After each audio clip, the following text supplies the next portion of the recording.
गंगा कौन है, कहाँ से आई, क्यों आई? प्रिय भक्तों, गंगा के बारे में अनेक चरित्र हैं। आपने सुना होगा कि जब ये तो रामचरितमानस में लिखा ही है कि जब राम गए जनकपुर तो रास्ते में गंगा जी मिली। मतलब राम के जमाने में भी गंगा जी थीं। और गंगा जी प्रकट कहाँ से हुई वह भी मैं आपको सुनाता हूँ। राजा शगर के 60,000 पुत्र थे। सारे पुत्र उद्दंडता के कारण एक ऋषि कपिल जी का अपमान कर दिया। कपिल देव जी की दृष्टि पड़ते ही शगर के 60,000 पुत्र जलकर ढेर बन गए राख के। शगर की दूसरी पत्नी केशनी के पुत्र का नाम था असमंजस। असमंजस के पुत्र अंशुमान ने शिव जी से प्रार्थना की कि हे प्रभु, मेरे पूर्वज यदि मर गए हैं संत की दृष्टि से, अब इनका उद्धार कैसे होगा? तब कहा कि यदि गंगा मैया आ जाएं तो इनका उद्धार हो जाएगा। तो असमंजस के पुत्र अंशुमान ने तप किया गंगा को लाने के लिए। तप करते करते प्राण निकल गए पर गंगा नहीं आई। अंशुमान के असमंजस के पुत्र अंशुमान और अंशुमान के पुत्र दिलीप ने सुना कि मेरे पिता गंगा को लाने के लिए तप करते करते मर गए हैं, तो क्यों ना मैं अपने पिता के सपने को पूरा करूं। तब राजा दिलीप भी तप करने लगे और दिलीप की शादी हुई। समझिए मित्रों, दिलीप की शादी हुई।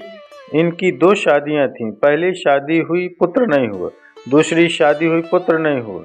अब दिलीप को लगा कि ऐसा तो नहीं कि मैं पुत्र के इंतजार में पिता का सपना भूल जाऊं। तो दिलीप अपना गृहस्थ आश्रम छोड़ करके भजन करने गए गंगा को लाने के लिए। पर दुर्भाग्य से गंगा नहीं आई और दिलीप भी तप करते करते मर गए। अब जब दिलीप मर गए तो इनकी संतान थी नहीं, तो आगे कुल बढ़ा नहीं। तब क्या किया? तब कुरु के पास गए। कुरु कौन? यही श्री वशिष्ठ जी। तो गुरु वशिष्ठ जी ने कहा कि इन दोनों की रानियों के द्वारा ही बच्चा पैदा होगा। बिना पुरुष के जो बच्चा पैदा होगा उसी से गंगा, क्योंकि गंगा पावन क्यों है, गंगा पवित्र क्यों है, गंगा के स्नान से क्यों पाप धुल जाते हैं? क्योंकि गंगा भोगवती नहीं है, गंगा तो योगवती है। क्योंकि गंगा स्त्रियों के घर्षण से प्रकट हुई। राजा दिलीप की जो 2 पत्नियां थी ना, इन्होंने दोनों स्त्रियों ने अपने शरीर का घर्षण किया और दोनों ने जब घर्षण किया तो 2 में से एक गर्भवती हो गई। बिना पुरुष के स्त्री ही गर्भवती हो गई। और जब गर्भवती हुई तो उनके शरीर से समय पूरा होने के बाद एक बालक ने जन्म लिया। बालक ने जन्म तो ले लिया पर शरीर में कोई हड्डियां नहीं थी। अब गुरुजी के पास गए कि ये गुरुदेव, ये बच्चा तो हुआ है पर हड्डियां नहीं। तब गुरु वशिष्ठ जी ने अपने तप के बल से हड्डियों का संचार किया और वही बेटे का नाम था भागीरथ। 2 भागों के संसर्ग से बच्चा उत्पन्न हुआ, इसलिए उसका नाम पड़ा भगीरथ। इसलिए तप किया कि मेरे दादा परदादाओं का सपना पूरा करूं। तब भगीरथ ने तप किया और जब भगीरथ ने तप किया तो गंगा प्रकट हो गई कि पुत्र वरदान मांगो। तब भगीरथ जी ने कहा कि गंगा मैया, मुझे वरदान दो कि मैं आपको पृथ्वी पर लाऊं और मैं आपके पूर्वजों के साथ साथ आने वाले हजारों लोगों का उद्धार करती रहें।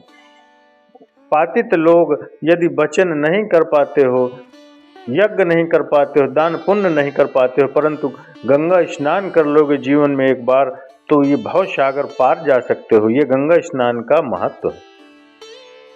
अब भागीरथ जी ने गंगा को कहा, गंगा जी ने कहा मैं आ तो जाऊंगी परंतु मेरा वेग इतना तेज रहेगा कि मैं पृथ्वी को फाड़ती हुई पाताल में चली जाऊंगी। तब क्या किया जाए? तो शंकर जी का तप किया जाए। तो भगीरथ जी ने शंकर जी का तप किया और तप करने के बाद शंकर जी प्रकट हुए और गंगा से कहते हैं शंकर जी कि आप मेरी जटाओं में आए।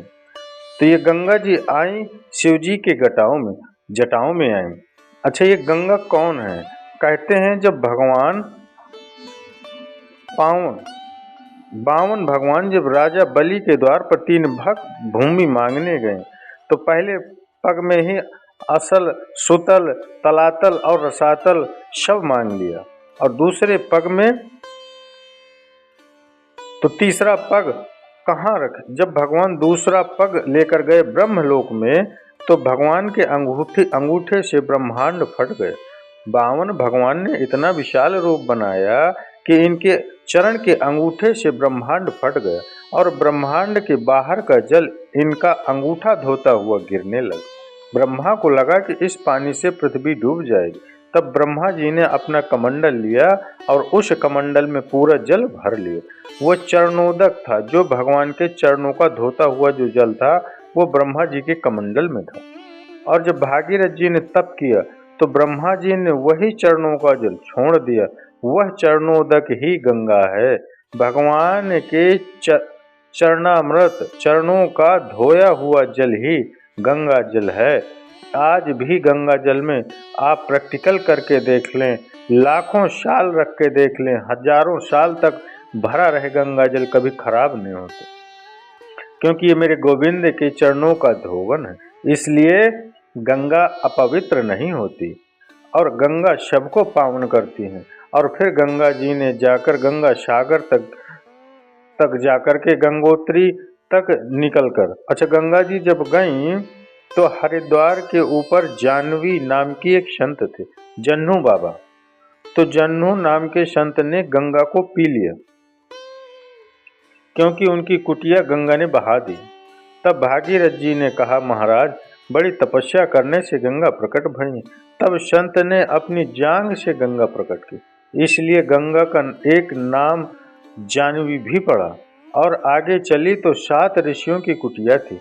तब गंगा ने 7 ऋषियों की कुटिया बचाते बचाते 7 धारा में प्रकट हो गए। तो हरिद्वार के ऊपर गंगा सप्तधारा में दिखाई पड़ती हैं। गंगा की 7 धाराएं दिखाई पड़ती हैं। 7 धाराएं क्यों हो गई? क्योंकि वहाँ 7 ऋषियों की, 7 ऋषियों की कुटिया थी। उन कुटियों को जब बचाती हुई गंगा आगे बढ़ी तो वो 7 धारा में परिवर्तित हो गई। और गंगोत्री से निकलकर जब गंगा मैया आप प्रयागराज पहुंची, तो प्रयागराज में ऑलरेडी यहाँ पर यमुना मैया थी। तो यमुना है भगवान की पत्नी और गंगा है भगवान की दासी। तो दासी बड़ी की पत्नी बड़ी। तो गंगा मैया वहाँ रुक गई। गंगा मैया प्रयागराज में खड़ी हो गई थी, हाथ जोड़ के। किसके सामने हाथ जोड़े? क्योंकि यमुना के सामने, क्योंकि यमुना भगवान की पत्नी है। हाथ जोड़ के खड़ी हो गई कि आप तो पत्नी बनने वाली हैं भगवान की, तो आपका तो पद कद ऊंचा है, आप हमें आज्ञा करो।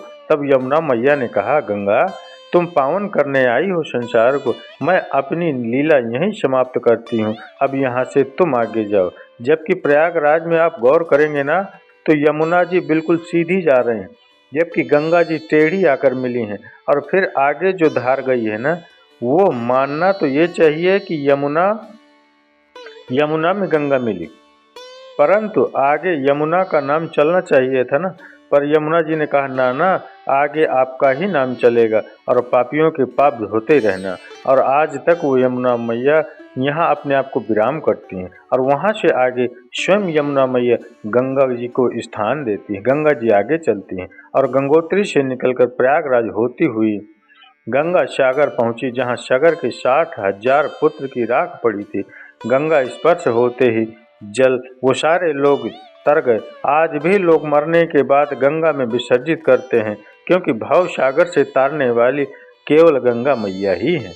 ऐसी पावन गंगा जो हम सभी पापियों के पाप को धुलने बैठी हैं, ऐसी गंगा मैया को हम नमस्कार करते हैं, प्रणाम करते हैं, नमन करते हैं। तो चलिए मित्रों, माताओं, बहनों, अगर ये माता गंगा मैया की कथा आप सभी शिव भक्तों को अच्छी लगी हो, जानकारी अच्छी लगी हो, तो इसके लिए एक लाइक अवश्य करिएगा, और कमेंट्स में हर हर महादेव, श्री शिवानमस्तुभ्यम, ये श्री गंगा मैया की जय अवश्य लिखिएगा मित्रों।